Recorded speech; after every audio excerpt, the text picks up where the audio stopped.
Hoy se conmemora el Día Mundial de la Propiedad Intelectual.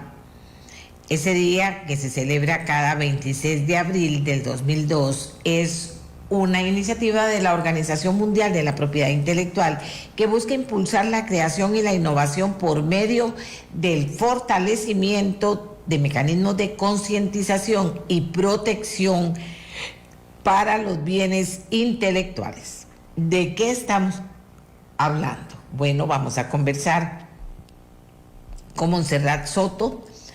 Ella es directora del área de propiedad intelectual en la firma Écija y conoce del tema para que nos explique bien clarito y bien puntual, Montserrat, porque son temas que a veces la gente piensa que son difíciles y cuando los explica una persona clarito, cortito y verdad, ágilmente, pues aprenden mucho y esa es la idea. ¿Qué es la propiedad intelectual? ¿Por qué es importante la propiedad intelectual? Montserrat, bienvenida, adelante. Gracias, doña Amelia, buenos días. Sí, lo que usted dice es totalmente cierto. Esto es un tema del cual se desconoce muchísimo, entonces vamos a tratar de hacer la explicación bastante clarita con algunos ejemplos para ver si el concepto se puede aprender un poquito mejor. La propiedad intelectual realmente se refiere a lo que son bienes de la creación.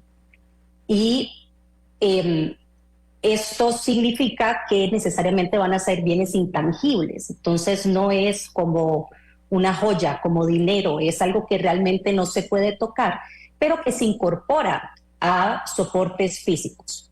Por ejemplo, una marca se puede incorporar en una prenda de vestir. Una fórmula química se puede incorporar o puede resultar en un medicamento. Una obra musical puede incorporarse en un fonograma. Pero la propiedad intelectual en sí misma y en esencia no se refiere ni a la camiseta, ni al medicamento, ni tampoco al fonograma, sino se refiere a esa creación, a ese valor agregado que se le pone a un bien físico o tangible que eventualmente va a darle un valor mayor en el comercio, en la industria o en general va a tener un aporte cultural, artístico, estético, que redunda en lo que la Organización Mundial de la Propiedad Intelectual identifica como progreso, como innovación, como crecimiento de la humanidad. Estos bienes intelectuales, precisamente por su propia naturaleza, no pueden ser tratados como los soportes físicos que los contienen o que los reflejan. Entonces tenemos todo un área especializada dentro del derecho que se llama el derecho de la propiedad intelectual, que divide estos bienes en dos grandes áreas. Una, que es el derecho de la propiedad industrial, que se refiere a marcas y patentes, y estos bienes se les reconoce una vocación más bien comercial e industrial.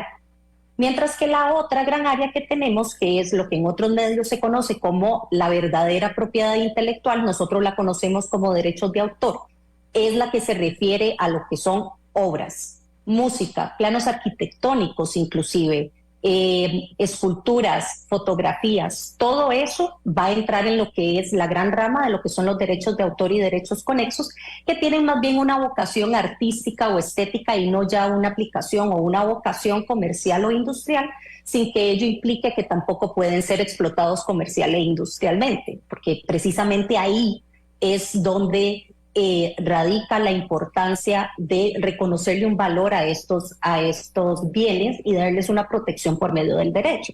En el momento en que yo como empresario invierto en procesos que le den un valor agregado a mi producto, porque se me identifica el origen empresarial como un estándar de calidad, yo quiero que mi marca sea reconocida. Yo como consumidor también voy a tener un interés en poder reconocer los diferentes bienes y servicios que se me ofrecen en el mercado frente a otros para poder hacer una decisión informada. Y ahí precisamente es donde la marca adquiere su importancia. En el caso de lo que son las patentes de invención, estas patentes tienen un estándar estas invenciones tienen un estándar de protección muy alto, que es la novedad. Y se entiende la novedad como algo que no existe en el estado de la técnica, es decir, algo que nunca ha sido inventado, y por supuesto que para poder alcanzar ese estándar de calidad significa que se tiene que invertir muchísimos esfuerzos en lo que es investigación y descubrimiento, o research and discovery, Principalmente lo vemos en la industria farmacéutica, que son 10 años de estar haciendo investigaciones para finalmente poder tener un producto seguro para el público. Esto quiere decir que todos estos esfuerzos de alguna forma tienen que ver un retorno de inversión. Entonces, el derecho de la propiedad intelectual lo que va a hacer es que a sus titulares, creadores o inventores les va a dar un derecho exclusivo y excluyente para poder hacer la explotación de ese bien y de alguna forma poder tener ese retorno de inversión. Eso visto desde la parte más comercial. Si uno quisiera verlo también desde una parte más cultural, que principalmente lo vemos en el área de los derechos de autor, pues por supuesto que a todos como personas nos interesa tener más acceso a conocimiento, más acceso a obras literarias, más acceso a esculturas, más acceso a pinturas. Entonces, el hecho de que exista un marco legal que proteja estos bienes, de alguna forma también incentiva la creación, precisamente porque da la posibilidad de lucrar o de tener un retorno de inversión a partir de ellos cuando se me otorga a mí un derecho exclusivo. Bien, para que nos dé un ejemplo, porque por ejemplo, valga la redundancia, cada vez es más común, por lo menos aquí en San José, ver a los operativos judiciales en diferentes tipos de tiendas de ropa, por ejemplo. Exactamente. Sí, ese es un ejemplo claro y tal vez el que tenemos un poquito más a la vista.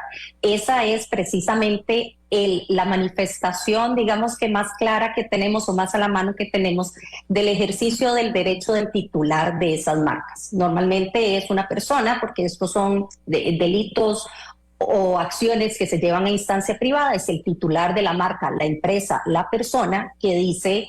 ese es mi derecho registrado, yo tengo un derecho exclusivo, estas personas no lo pueden estar reproduciendo. Y por varias razones. Uno, no solo porque implica lucrar a expensas de un know-how, de una experiencia, de una inversión empresarial que ha hecho un tercero, sino también porque implica un riesgo reputacional muy alto. El hecho de que las personas accedan a ciertos productos u opten por ciertas marcas porque las asocian a un origen empresarial específico y a un estándar de calidad y que al momento de adquirir otros bienes que se identifican con la misma marca pero que vienen de un origen empresarial distinto, no se cumplan los estándares de calidad, también se produce un daño reputacional importante, pérdidas de ventas, pérdida de credibilidad, etcétera. Sin embargo, nosotros eso es lo que vemos un poquito más evidente, digamos, el tema de las marcas, porque es un tema más del día a día. Sin embargo, también se ven violaciones contra derechos de propiedad intelectual en otros ámbitos. Muy recientemente, en el 2022, tuvimos una resolución del Tribunal Contencioso Administrativo donde se condenó a la Universidad de Costa Rica al pago de 20 millones de colones a favor de don Miguel Casafont.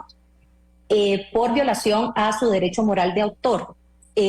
Tal vez recordarán, porque también fue un caso muy mediático, don Miguel Casafont es un pintor que hizo una obra en era un mural realmente que existía al costado de la Facultad de Artes Musicales en la UCR, que se llamaba Tejiendo Sonidos, y esta obra es de una naturaleza muy particular que se llama arte cinético, lo que implica que uno tiene que estar, en el caso de esta obra específica, a 40 metros de distancia para poder apreciarla. En su momento, la Universidad de Costa Rica, por alrededor del 2018, toma la decisión de construir un edificio al frente de la Facultad de Artes Musicales que impide que la obra pueda ser apreciada de manera adecuada, porque no se podía dar esa distancia de 40 metros. Don Miguel Casafont, ejerciendo su derecho de autor, interpone una demanda contra la UCR y la gana en una sentencia que realmente en nuestro medio, que todavía tiene mucho que avanzar en este tema, es sin precedentes, porque no solo por un tema de cuantificación de la indemnización, sino también por el análisis que se hace y la protección que se le da y el reconocimiento que se le da al aporte cultural que hizo en su momento el maestro Casafont. ¿Qué diría usted que son los principales retos y también los vacíos que hay para la propiedad intelectual, para la inteligencia artificial. Hay que prepararse, dónde hay que prepararse, cómo hay que prepararse, es algo que debe manejar todas las personas. ¿Cómo está el tema? Sí, absolutamente. Nosotros tenemos las tres principales leyes que se encargan de estos bienes intelectuales que les explicaba, ya tienen sus añitos. Entonces tenemos una ley de marcas del 2000, tenemos una ley de derechos de autor del 1982 y tenemos una ley de patentes de invención del 83, todas las cuales fueron reformadas por última vez de una manera importante en el 2008 en el marco del Tratado de Libre Comercio, y desde entonces no han recibido mucha atención. Sí han recibido el apoyo, digamos, de instituciones como el Registro de la Propiedad Industrial y también del Registro de Derechos de Autor, que realmente lo que han venido haciendo es poner parchecitos a todos esos huecos que se vienen detectando, precisamente porque son temas que se vinculan directamente con el progreso. Entonces, el tratar de llevarles el pulso y tratar de avanzar al mismo ritmo sí es difícil. Precisamente porque son leyes que ya tienen sus años y que han estado bastante olvidadas, es que sí se presenta la imperiosa necesidad, principalmente en lo que se refiere a patentes y derechos de autor, de hacer un replanteamiento integral a los principios en los que se cimentan estas dos leyes. Y por una razón muy especial, y es que distinto a lo que pasa en el tema de marcas, en patentes de invención y en derechos de autor se le da una posición predominante a la persona humana. O sea, se reconoce como inventor a la persona, al ser humano únicamente, como autor únicamente al ser humano, y la inteligencia artificial viene a hacer un cambio de paradigma bastante importante en ese sentido. Entonces, estos son planteamientos que se están haciendo ya desde hace por lo menos tal vez unos 2 años en la Unión Europea, también ante la Oficina de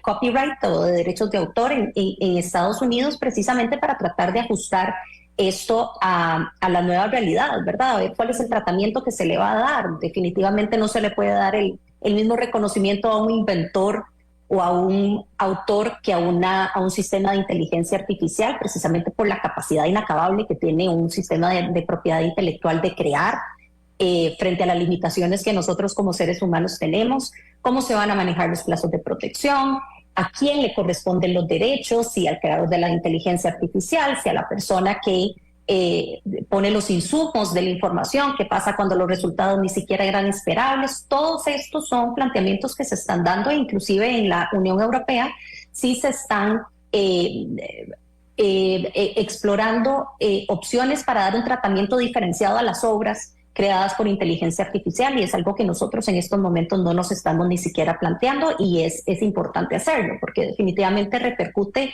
en muchas cosas, repercute en ambientes laborales inclusive. Entonces sí es importante el replanteamiento y la revisión integral de la legislación que tenemos, ver cómo se pueden tal vez flexibilizar conceptos para dar entrada a otras tecnologías en el futuro. Muchas gracias, Montserrat. De verdad, muchas gracias. Muy clara usted en la explicación y también en llamar la atención sobre la importancia que tiene el tema para prepararnos, porque eso es lo que vale, lo que importa, y sobre todo en todos los niveles de la educación de un país. Ese es el tipo de cosas que tenemos que comenzar a conocer para entender y para valorar adecuadamente. Gracias a Montserrat Soto, directora del área de propiedad intelectual de la firma Exija.